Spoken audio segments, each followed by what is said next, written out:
L'effacement silencieux des forêts nourricières urbaines, une transformation mondiale inexpliquée. L'histoire des métropoles modernes recèle des énigmes visuelles que les archives municipales peinent à expliquer de manière rationnelle. Tout commence par l'examen attentif d'une simple graphie en noir et blanc, prise au cours des années 1160 dans la ville de Lyon. Classée par les archivistes sous la mention laconique de reconversion de parc urbain dans la série des registres municipaux. Ce cliché révèle une canopée arborescente extraordinairement dense et stratifiée. Une analyse minutieuse permet de confirmer qu'il s'agissait d'arbres fruitiers disposés selon un agencement géométrique et intentionnel indéniable. Les mûriers occupaient la périphérie, suivis de poiriers, puis de cognaciers, tandis que des végétaux plus bas grimpaient le long d'un espalier adossé à un grand mur de pierre. Pourtant, sur la photographie suivante de la même série administrative, date à peine 11 ans plus tard, ce mur et ses arbres ont totalement disparu, laissant place à un décor radicalement stérile.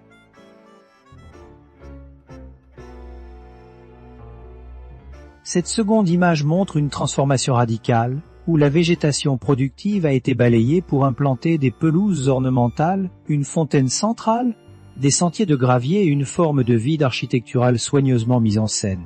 Cette époque précise.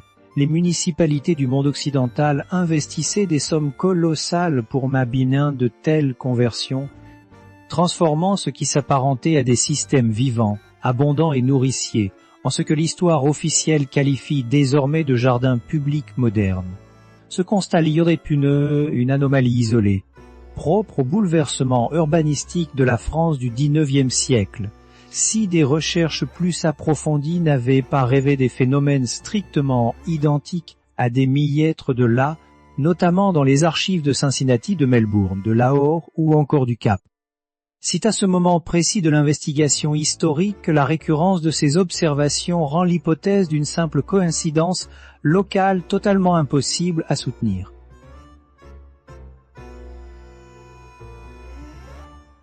En explorant les fonds photographiques municipaux s'étendant des années 1600 aux années 900, une période que les historiens de l'architecture considèrent traditionnellement comme le grand âge de l'embellissement urbain, la science se heurte constamment à la même trajectoire visuelle. Des systèmes arborés denses, manifestement cultivés pour la production de nourriture, apparaissent clairement dans les premiers enregistrements photographiques avant d'être totalement radiés des documentations ultérieures. Le plus surprenant réside dans l'absence absolue de traces administratives entourant ces destructions massives. Les chercheurs ne trouvent aucun décret officiel ordonnant leur arrachage, aucune ligne budgétaire dédiée à ces travaux de défrichage, aucun débat passionné dans la presse de l'époque, ni la moindre opposition de la part des populations locales. Aucun processus de transition n'a fait l'objet d'un écrit officiel. Ces espaces nourriciers étaient pleinement installés, puis, d'un rapport à l'autre, ils ont simplement cessé d'exister, remplacés par une esthétique purement contemplative.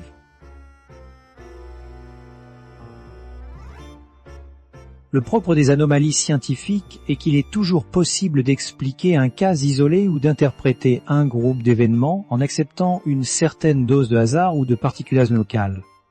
Cependant, lorsque le même phénomène se répète à l'échelle planétaire dans des villes n'ayant aucun lien politique ou économique direct, le modèle géométrique lui-même devient la preuve d'un processus globalisé. Une fois que cette régularité structurelle est mise en lumière, la recherche historique ne peut plus l'ignorer. Pour comprendre la portée réelle de cette découverte, la science doit d'abord redéfinir précisément l'objet de cette disparition, car le terme contemporain de forêt nourricière évoque souvent à tort de modestes projets communautaires ou des passe-temps de quartier. Les documents d'archives suggèrent l'existence passée de structures d'une envergure et d'une complexité technique sans commune mesure avec les initiatives marginales que la société moderne connaît aujourd'hui.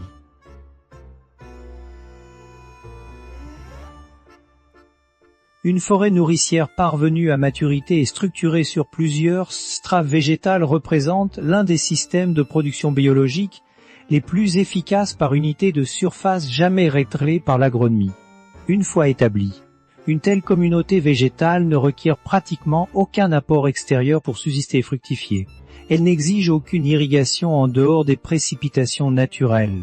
Aucune fertilisation artificielle, puisque la décomposition de son propre feuillage nourrit le sol, et aucune gestion des parasites car la diversité extrême des espèces engendre son propre équilibre écologique. Les rares études académiques s'étant penchées sur la question estimant qu'un hectare de forêt nourricière mue en climat tempéré génère un rendement calorique supérieur à un hectare de nourriture céréalière. De plus, cette productivité exceptionnelle s'inscrit dans la pérennité, sans jamais épuiser les nutriments du sol, ce qui soulève une interrogation fondamentale. Réelle. Pourquoi des gouvernements municipaux ont-ils choisi d'éradiquer de tels systèmes d'autosuffisance ?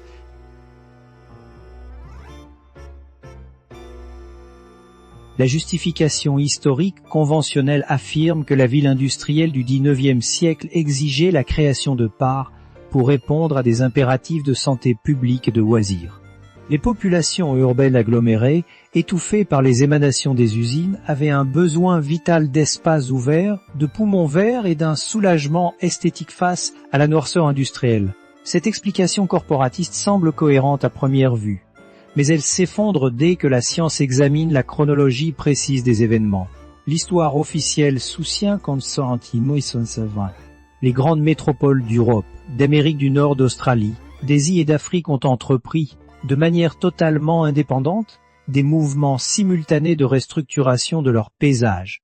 On y range les travaux haussmanniens à Paris, l'aménagement de Central Park à New York, le plan des parcs de Melbourne, le système d'Olmsted aux États-Unis ou le mouvement des cités-jardins d'Eisenhower en Grande-Bretagne.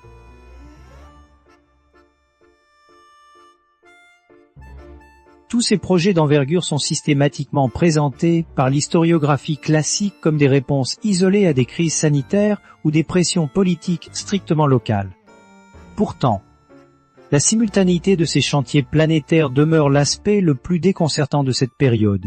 Ces métamorphoses ne se sont pas étalées sur un siècle ou sur plusieurs générations, ou se sont concentrées, dans de nombreux cas, sur une seule et même décennie. Les philosophies paysagères appliquées, les critères d'élimination des végétaux productifs, ainsi que la grammaire architecturale des parts de remplacement présentent une uniformité troublante. Les allées de gravier, l'introduction d'arbres d'ornements stériles sélectionnés pour le seul valeur visuelle. Les bassins centraux et les grilles en fer forgé apparaissent simultanément aux antipodes du globe. En tel alignement structurel ne peut s'expliquer par les seuls échanges épistolaires ou télégraphiques de l'époque, qui traitaient d'ailleurs d'autres sujets administratifs.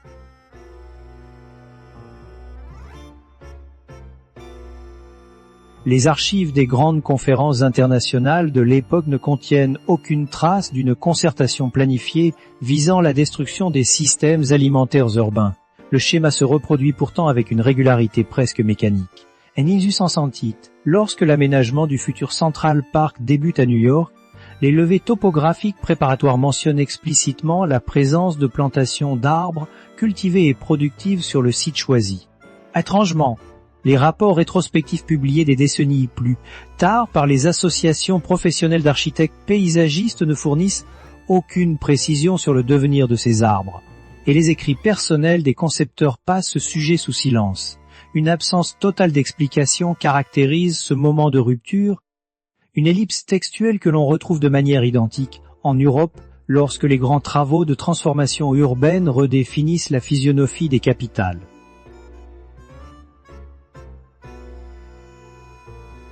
Paris, dès 1863, la restructuration d'espaces forestiers périphériques et des scares intérieurs s'accompagne du nettoyage systématique de ce que les documents administratifs qualifient de plantations irrégulières. Ce choix sémantique interroge les chercheurs, car la notion d'irrégularité implique nécessairement l'application d'une nouvelle norme esthétique et politique imposée d'en haut au détriment des agraires préexistants. De la même manière à Melbourne, les relevés cartographiques de 1860 qui ont établi, pour la création des futurs jardins botaniques royaux décrivent des systèmes d'arbres fruitiers d'un âge tendu manifestement considérable. 11 ans plus tard, le rapport final de complétion des travaux ne mentionne plus du tout ces structures végétales. L'expression d'âge et d'étendue considérable prouve que ces forêts alimentaires étaient anciennes lors de l'arrivée des géomètres, attestant l'existence d'une culture horticole établie bien avant la réorganisation administrative de l'espace public.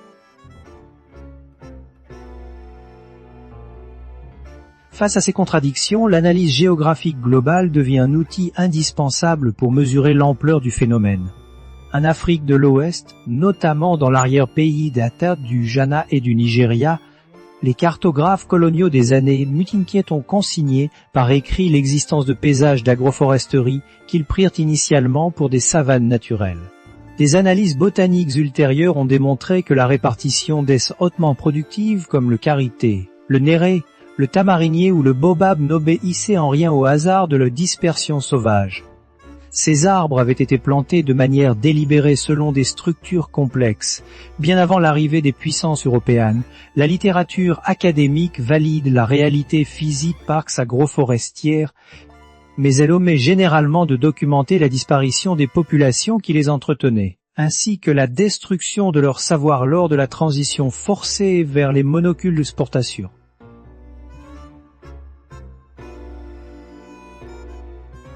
Ce modèle de substitution se retrouve également en Asie, où la culture de jardins forestiers multi-étagés, ancrée depuis des siècles dans les traditions agraires chinoises sous le nom d'aculture forestière mixte, subit de profonds bouleversements au milieu du XIXe siècle. Les registres d'urbanisme de cette période de transition dynastique font état de réformes administratives majeures, modifiant les classifications foncières pour convertir d'anciennes zones de production vivrière municipale en parts d'agréments ou en complexes gouvernementaux. Le même processus d'efface-serve en Asie du Sud. Au sein des grandes cités de l'ère Moghole, les inventaires botaniques, coloniaux des années, émunirent un signe d'immenses réseaux urbains de manguiers, de jacquières et de jamins qui d'eau relevaient, dès les années 1950. Ces arbres séculaires disparaissent des plans d'aménagement au profit de parcs ornementaux, sans que leur retrait ne suscite le moindre commentaire officiel.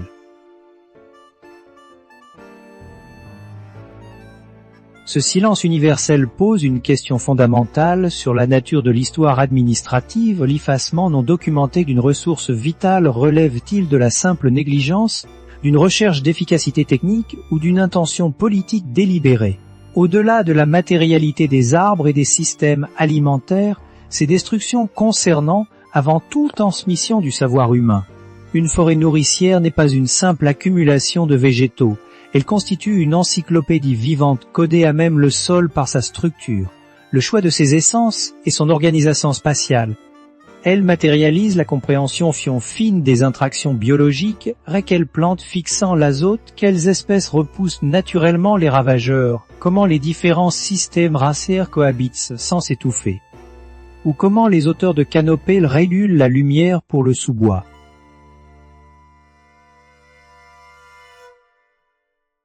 Ces rythmes saisonniers, cette gestion intégrée de l'eau, et ces méthodes de propagation végétale se transmettent exclusivement par la pratique quotidienne du soin de la terre et non par des traits théoriques. En éradiquant l'écosystème physique, les structures de gouvernance interrompent instantanément cette transmission empirique. Une seule génération déconnectée de cette pratique suffit pour que savoir s'éteigne définitivement. Les enfants qui n'ont pas appris à entretenir la forêt ignorent comment en concevoir une nouvelle, et leurs propres descendants perdent jusqu'à la notion même de cette possibilité technique. La troisième génération, l'idée que les vies aient pu un jour assurer leur propre subsistance alimentaire à l'intérieur de leurs frontières géographiques, cesse d'être perçue comme un fait historique pour basculer dans le domaine du mythe ou de l'utopie irréaliste.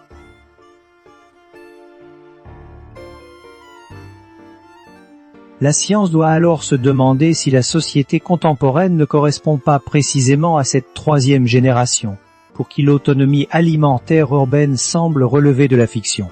Il ne s'agit pas de postuler l'existence d'un complot mondial orchestré par un groupe identifié partageant un agenda secret, mais d'envisager une réalité plus subtile et plus inquiétante, en système économique, politique et administratif peut éliminer une forme de savoir sans qu'aucun individu au sein de ces structures n'ait explicitement formalisé la volonté de la détruire. La simple logique d'un certain ordre bureaucratique et d'une rationalisation de l'espace suffit à rendre incompatibles, puis à dissoudre les modes de pensée alternatifs. Si l'éradication des forêts nourricières urbaines avait résulté d'une politique planifiée, les archives regorgeraient de débats contradictoires, de rapports d'impact économique et de transitions détaillées.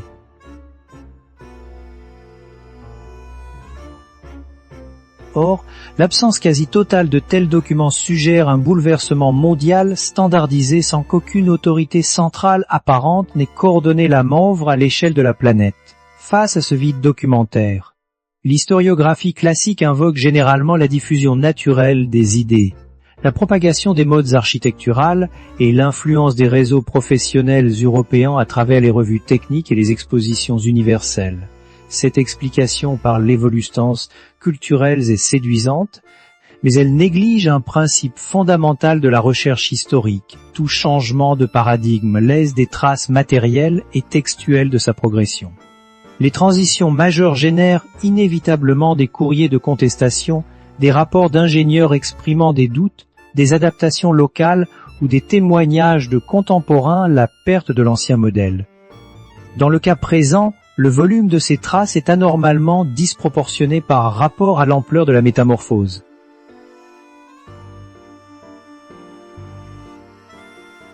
L'anomalie réside précisément dans ce mutisme historique.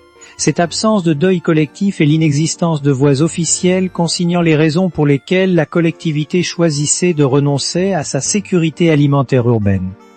Pour percer ce mystère, l'étude doit se tourner vers des documents souvent délaissés car jugés purement techniques, tels que les plans cadastraux et les registres de classification foncière antérieurs à 1500. L'examen des registres d'urbanisme de Paris, de Vienne, d'Istanbul ou d'Alexandrie révèle la disparition brutale de catégories juridiques entières lors du passage à l'industriel. Dans les archives de l'Empire ottoman, par exemple, existait une classification administrative spécifique désignant les terres arborées productives et communales situées à l'intérieur des limites de la cité. Ce statut juridique, omniprésent au début du XIXe siècle, est totalement supprimé lors des réformes de modernisation administrative des années 1850.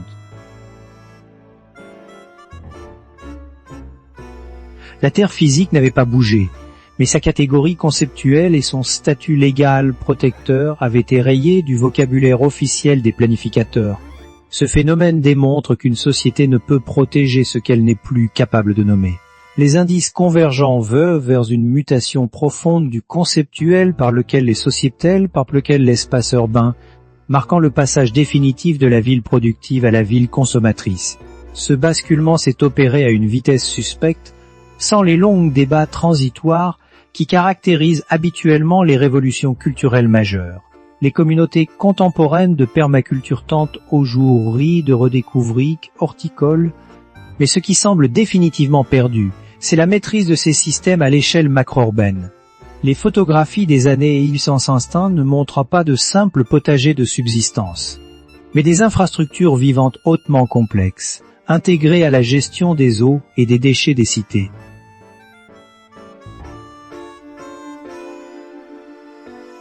La gestion à long terme de ces forêts implique une continuité institutionnelle et une stabilité sociale hors du commun, dont l'histoire n'a pourtant conservé aucun récit de déclin ou de crise soudaine. L'effacement s'est produit de manière nette, laissant la société moderne de l'autre côté d'un fossé historique inexplicable.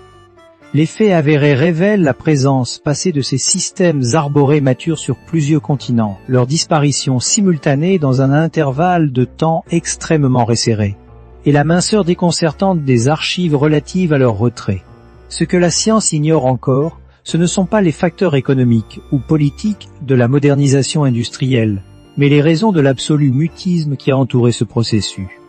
Les parcs ornementaux d'aujourd'hui, bien que verdoyants, abritent une végétation stérile au cœur de métropoles dépendant d'une pression alimentaire massive, posant la question de savoir si les populations de l'époque ont mesuré l'importance de ce qu'elles abandonnaient au profit de la modernité.